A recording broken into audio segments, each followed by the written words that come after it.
한 번도 경험해보지 못했던 코로나19로 인해서 세계적인 재앙 속에서 그래도 민족의 고유 명절인 추석을 맞이하게 됐습니다. 오늘도 다 함께 예배할 수는 없고 일부만 출석하고 또한 일부는 영상으로 예배드리고 있습니다.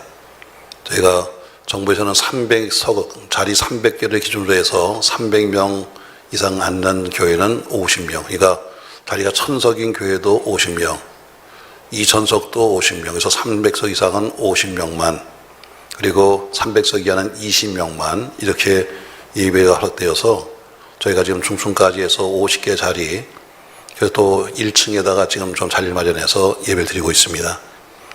그래도 그나마도 감사한 것은 그래도 함께 하나님을 찬양하며 예배할 수 있다는 것, 그나마도 감사할 조건이고, 저는 이렇게 드리는 예배지만 하나님께 드리는 영적인 예배가 되기를 주의 이름으로 축복합니다. 물론 긴 장마 그리고 태풍으로 인해서 아직 복구도 못한 것이 사실입니다만, 그래도 우리에게는 감사할 조건이 여러 가지가 있습니다.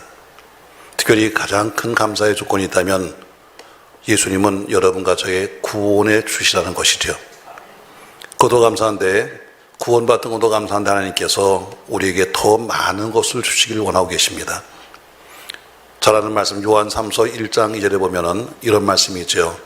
사랑하는 자여, 내 영혼이 잘된 같이 내가 범사에 잘되고 강건하기를 내가 강구한다 하는 것처럼, 하나님은 우리에게 구원만 주시는 것이 아니라 영혼도 잘되기를 원하고 있고, 범사가 다 형통하고 건강하고 행복하기를 원하고 계십니다. 또 우리만 잘되는 것이 아니라 자손 만대까지 잘되기를 원하시는 좋으신 하나님인 줄로 믿습니다. 근데 그 하나님께서 여러분과 저에게 말씀하기를 늘 감사하라, 감사하라, 감사하라 이렇게 말씀하십니다. 하나님이 감사라는 것은 그분이 감사를 받고 싶어서보다는 감사하는 우리에게 더 많은 것을 주시고 넘치게 주시고 더 크게 주시고 저보다 더 많이 주시려고 하는 그런 마음에서 하나님이 우리에게 감사를 요구하시는 겁니다.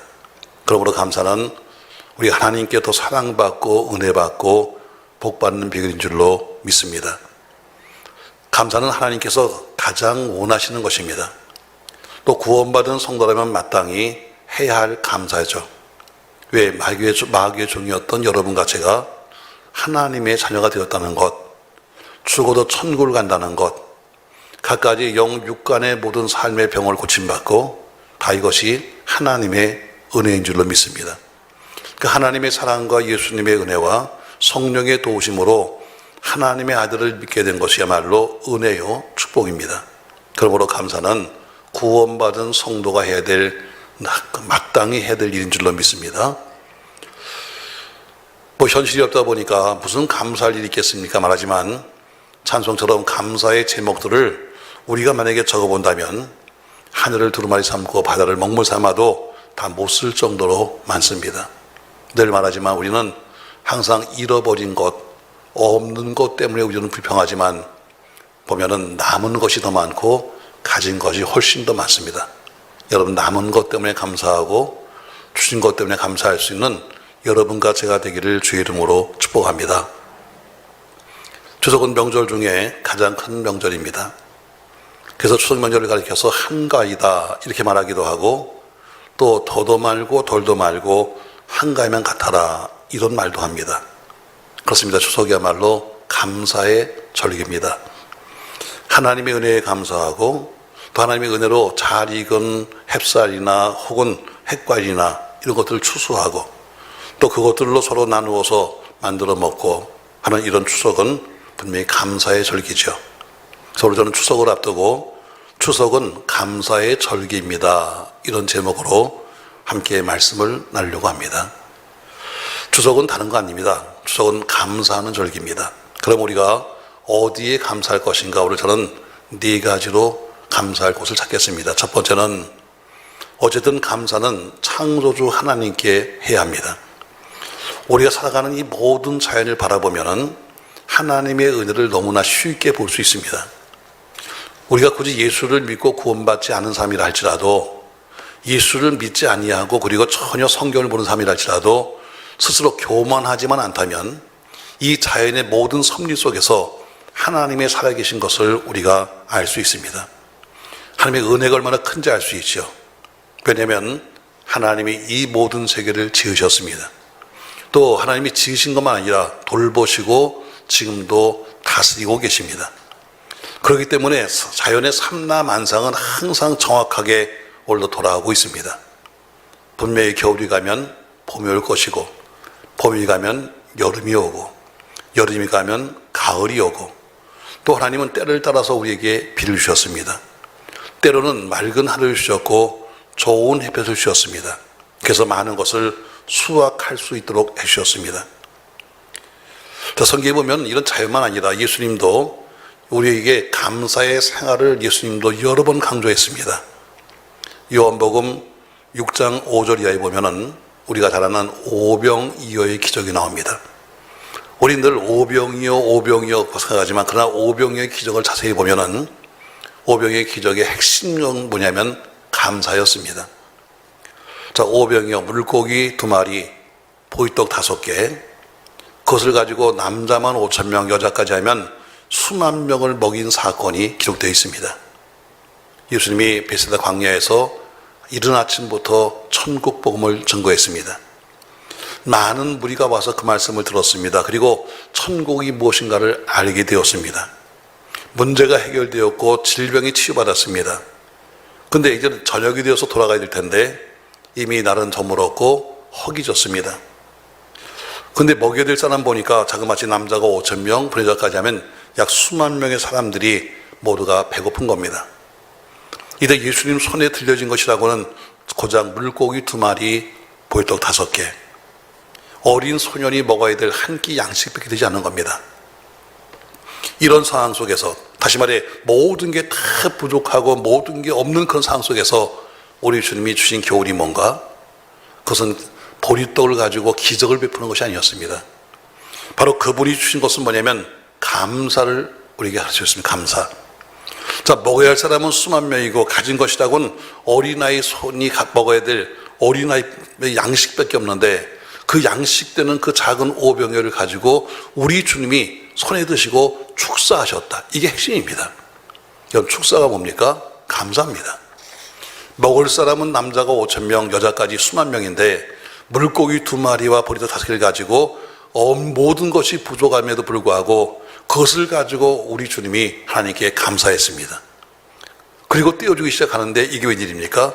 성경에 보니까 원대로 배불리 다 먹고도 12광주리가 남았다. 오늘 바로 오병이어의 기적의 핵심은 뭐냐면 감사입니다. 모든 게 다 부족하고 도저히 될 수도 없는 어린아이 도시락 1개를 가지고 수만 명 앞에서 감사 기도했던 그 감사가 결국 모두가 먹고도 남는 기적을 만드는 겁니다. 그뿐 아니죠. 요한복음에는 7가지의 기적이 기록되어 있습니다.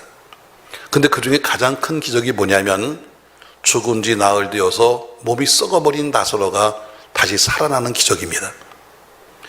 나사로가 죽어서 무덤에 묻혔습니다.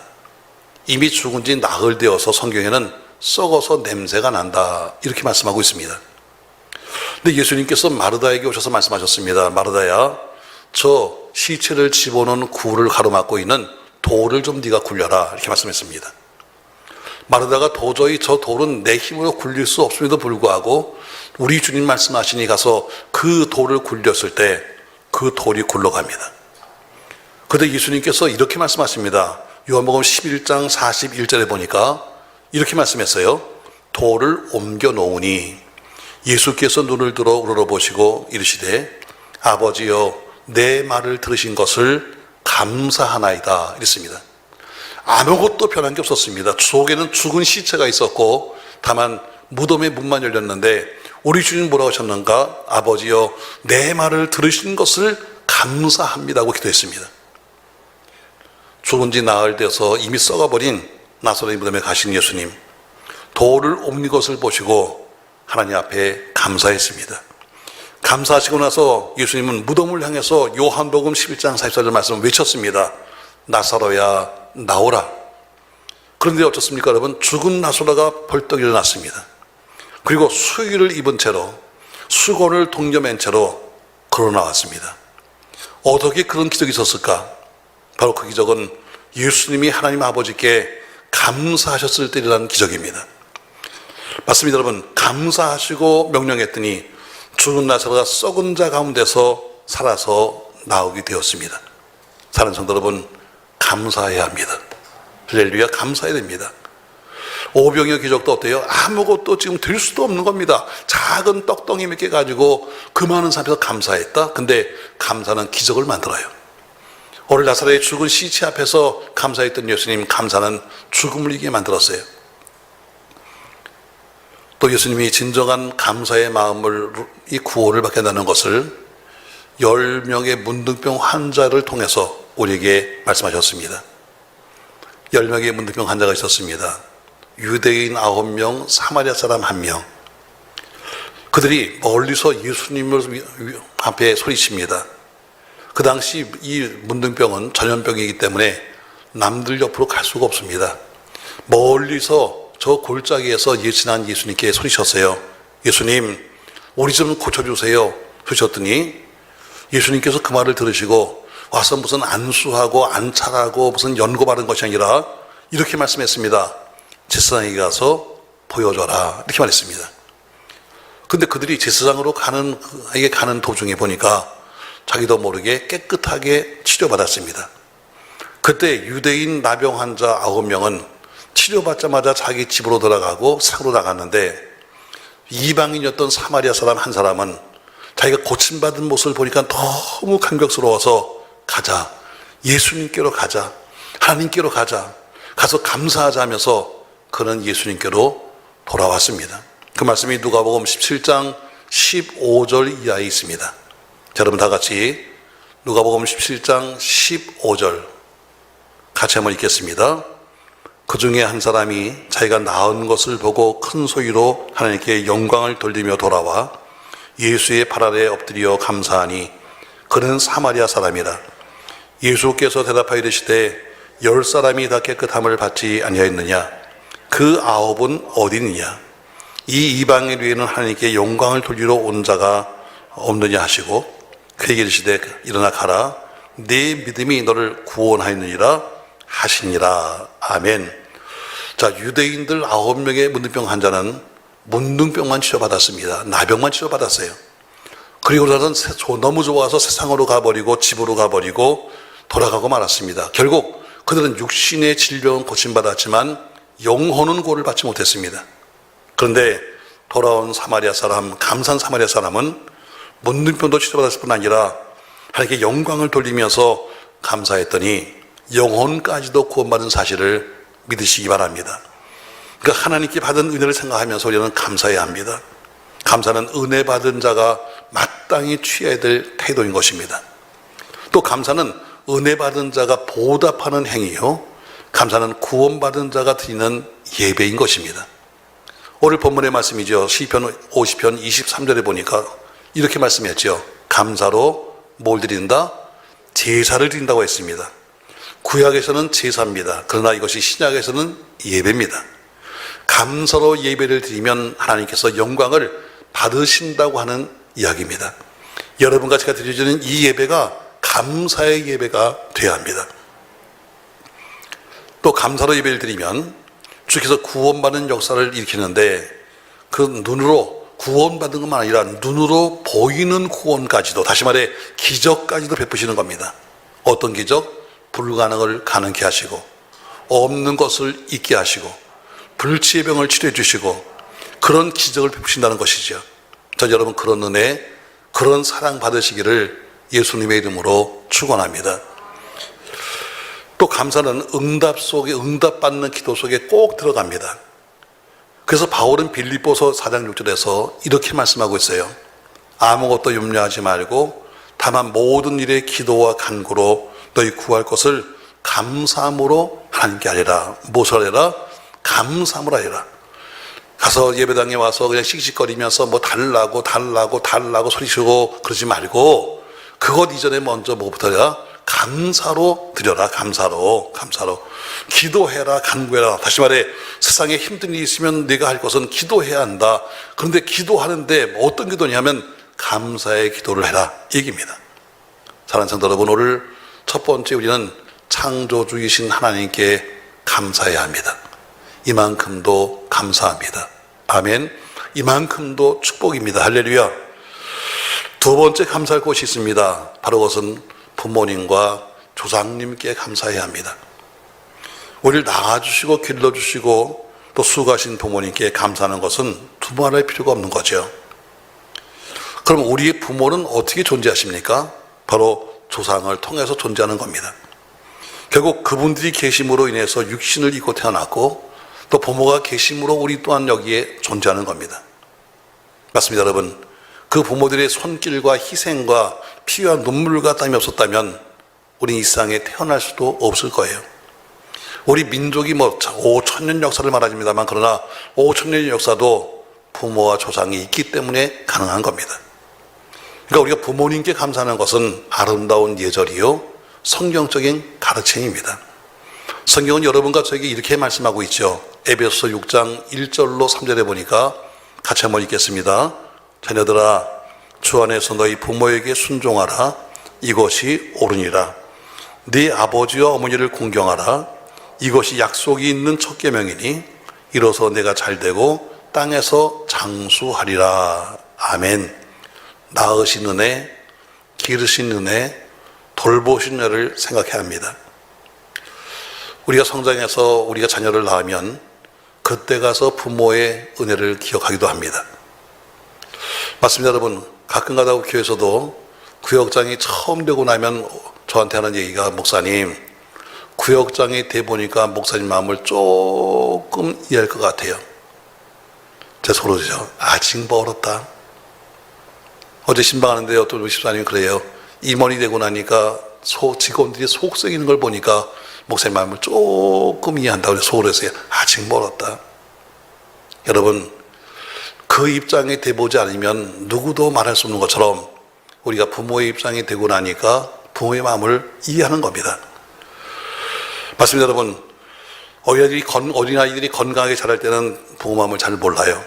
근데 아이들이 병든다든가 말썽을 핀다든가 부모 마음을 괴롭게 할 때 그래서 그때야 우리 엄마도 그렇게 참 속상했겠다. 우리 아버지도 참 힘들었겠다는 그런 마음을 갖게 되는 겁니다. 그러므로 부모에게 우리가 감사하자. 근데 어떻게 감사하는가? 꼭 말로만 하지 말고 감사는 반드시 행동이 따라가야 됩니다. 이번에 보니까 많은 지자체에서 오지 말라고 써오셨더라고요. 아들아, 굳이 올 필요 없다. 근데 뒤에는 가로치고 이게 숨어 있어요. 그 대신 보낼 건 보내라. 아들아, 올 거 없다니까 알았어요 하고도요. 전부 다 강릉, 속초, 제주도 놀러 가지 말고 아주 공식적으로 이번에 오지 말라고 그러니까 공식적으로 우린 휴가다 생각해서 여러분 딴 생각하지 말고 행동으로 그냥 마음만 매일 말하지 말고 때론 좋아하는 음식이 있으면 좀 만들어 드리고 때론 용돈이 필요하면 용돈도 좀 드려가면서 또 형편이 허락되면 지금 말고 코로나19가 해결된 다음에 좀 여행도 좀 보내드리면서 바로 이런 것들이 부모님 공경하는 밖으로 보이는 모습이요 감사하는 것이고 효행입니다. 또한 조상의 선한 업적을 기린다는 것, 이것도 역시 아름다운 인간의 도리요 우리에게는 커다란 유익입니다. 왜냐하면 인간의 삶에 있어서 역사와 뿌리는 매우 소중하기 때문입니다. 우리는 지나간 과거로부터 수없이 많은 교훈을 받고 삽니다.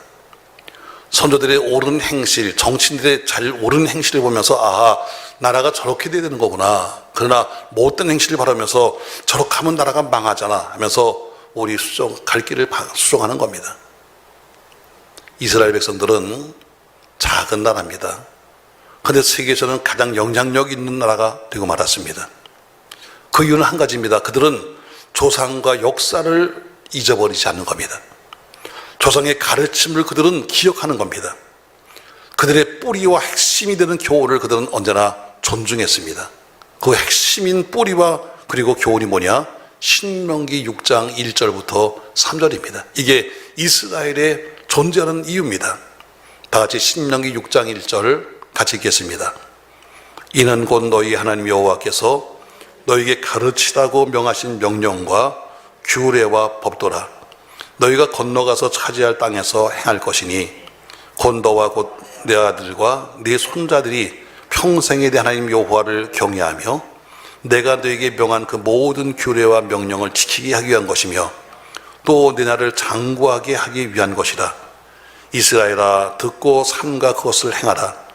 그리하면 네가 복을 받고 네 조상들의 하나님 여호와께서 내게 허락하신 같이 젖과 꿀이 흐르는 땅에서 내가 크게 번성하리라. 아멘.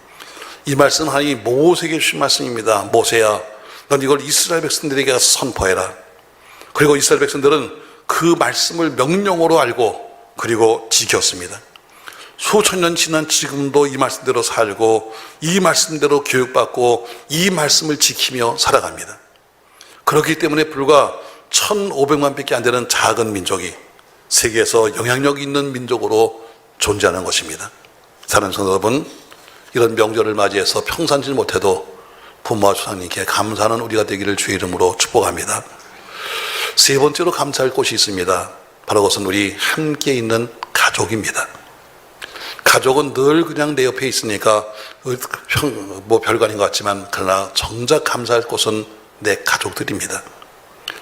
추석은 온 가족이 함께 모여 사랑을 나누고 우정을 나누는 민족 고유의 명절입니다. 물론 많은 가족이 있다든가 많은 친척이 있는 것이 때로는 부담이 될 수도 있고 힘든 경우가 있습니다. 그래도 많은 사람이 있다는 것은 즐거움이요, 위로요, 때로는 행복이 되기도 합니다.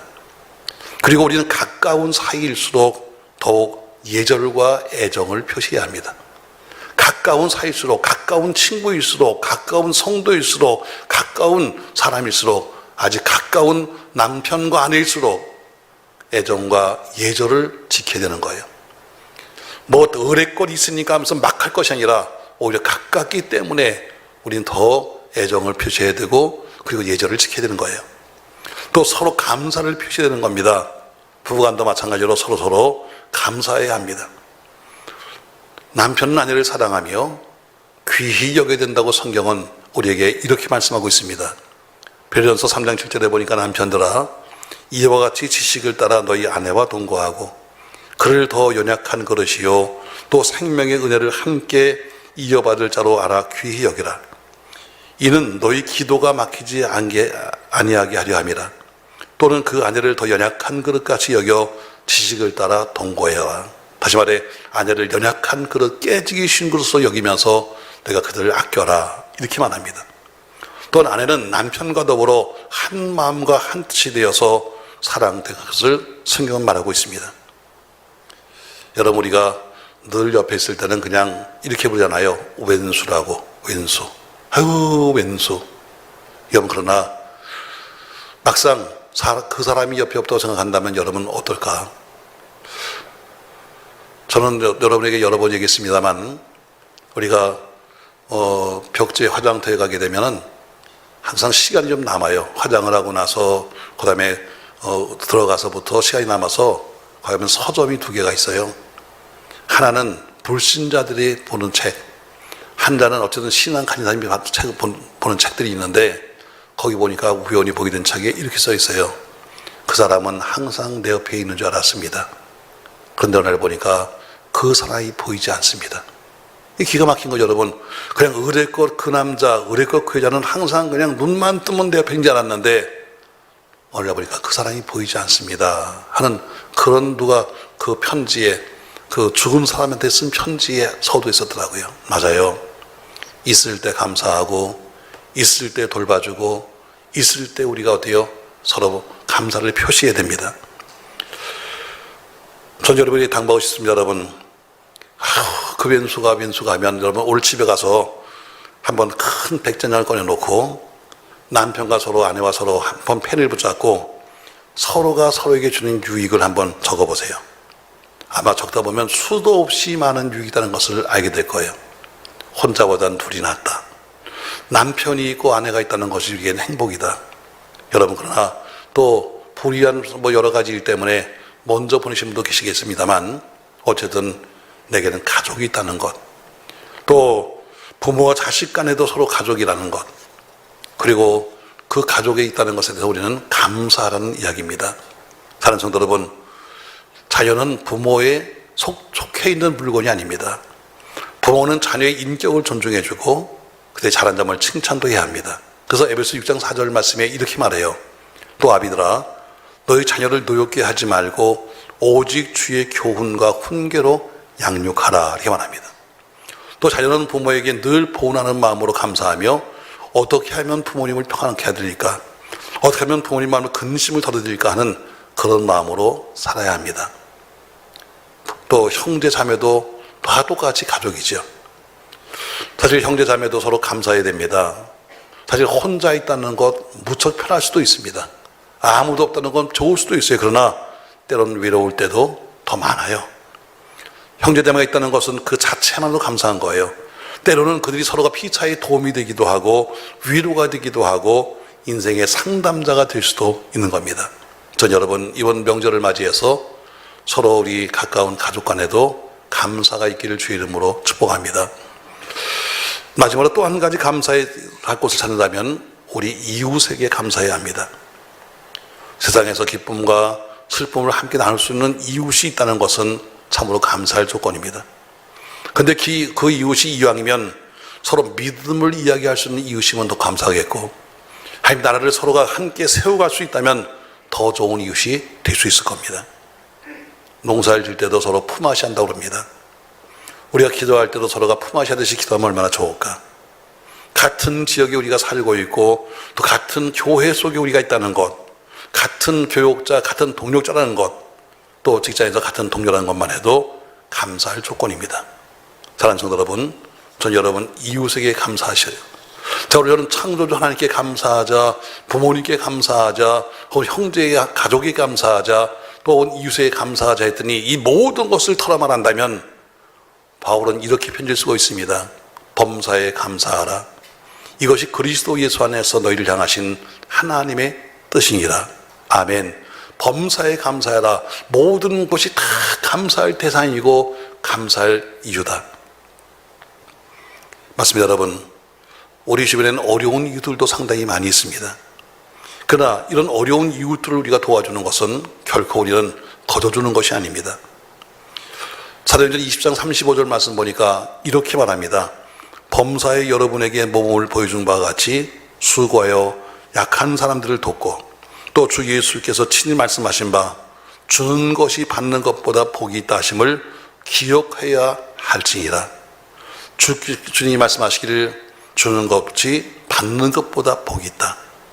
이웃을 만날 때마다 인사하고 항상 친절한 태도를 보여주는 삶, 또 어려운 이웃을 배려할 줄 아는 삶을 살아야 합니다.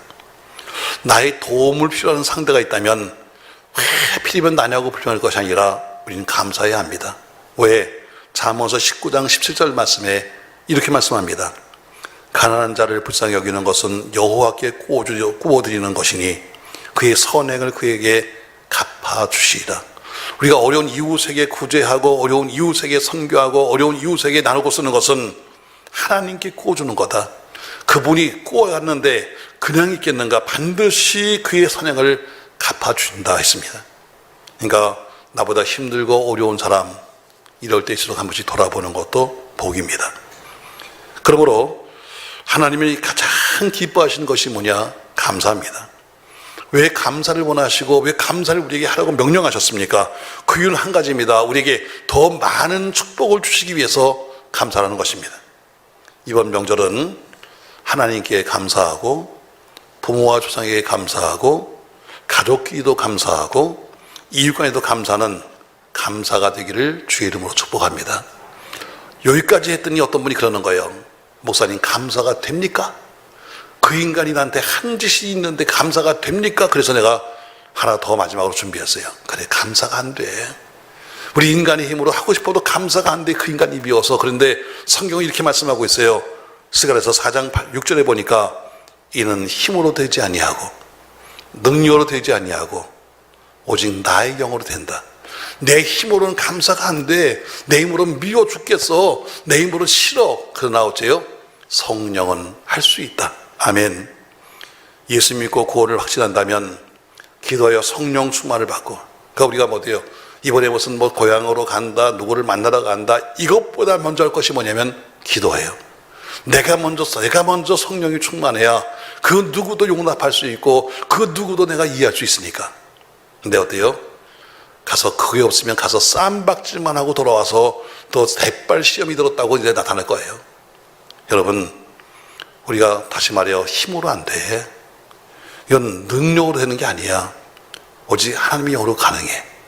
하나님께 기도하여 성령이 충만하여 용서할 수 없는 사람도 용서하고 만날 수 없는 사람도 만나가면서 서로 아름다운 명절을 지내는 우리가 되기를 예수님의 이름으로 부탁합니다.